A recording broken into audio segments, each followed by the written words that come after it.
எல்லாருக்கும் பிடிக்கும். The Chennai Silks in தரமான ஆடி, பெருமை மிக ஆடி. ஆம்ஸ்ட்ராங் கொலை வழக்கில் கடம்பத்தூர் வார்டு உறுப்பினர் ஹரிதரன் கைது. கட்சிக்கு அவப்பெயரை ஏற்படுத்தியதாக அதிமுகவிலிருந்து நீக்கம்.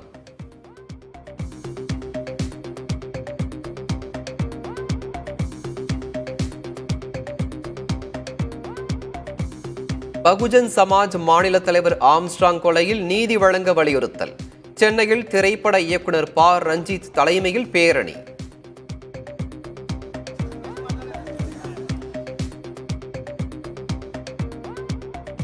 ஆம்ஸ்ட்ராங் கொலை தொடர்பாக கைதான பாஜக முன்னாள் நிர்வாகி அஞ்சலையிடம் தொடரும் விசாரணை. அஞ்சலையின் வீட்டிலிருந்து 5 செல்போன்கள், வங்கிக் கணக்கு புத்தகம் பறிமுதல்.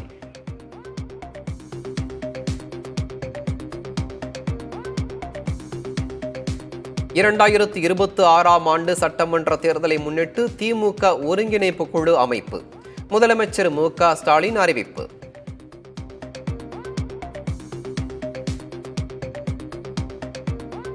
துணை முதலமைச்சர் பதவி குறித்து முதலமைச்சர் மு.க. ஸ்டாலினே முடிவு செய்வார். அமைச்சர் உதயநிதி ஸ்டாலின் விளக்கம்.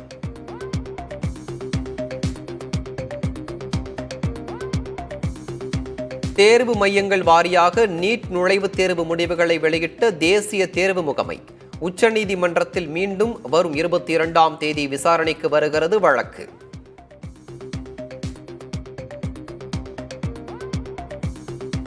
தூத்துக்குடியில் அமோனியா வாயு கசிவு காரணமாக பாதிக்கப்பட்ட 30 பேருக்கு தொடர்ந்து சிகிச்சை. உடல் நலம் குறித்து நேரில் விசாரித்த தொழிலாளர் நலத்துறை அமைச்சர் சி.வி. கணேசன்.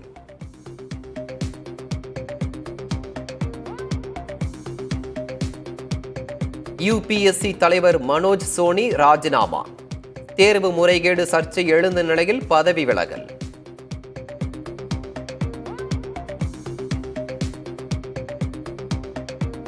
கர்நாடக அணைகளிலிருந்து 43,000 கன அடி உபரி நீர் திறப்பு. காவிரி கரையோர மக்களுக்கு வெள்ள அபாய எச்சரிக்கை தொடர்கிறது.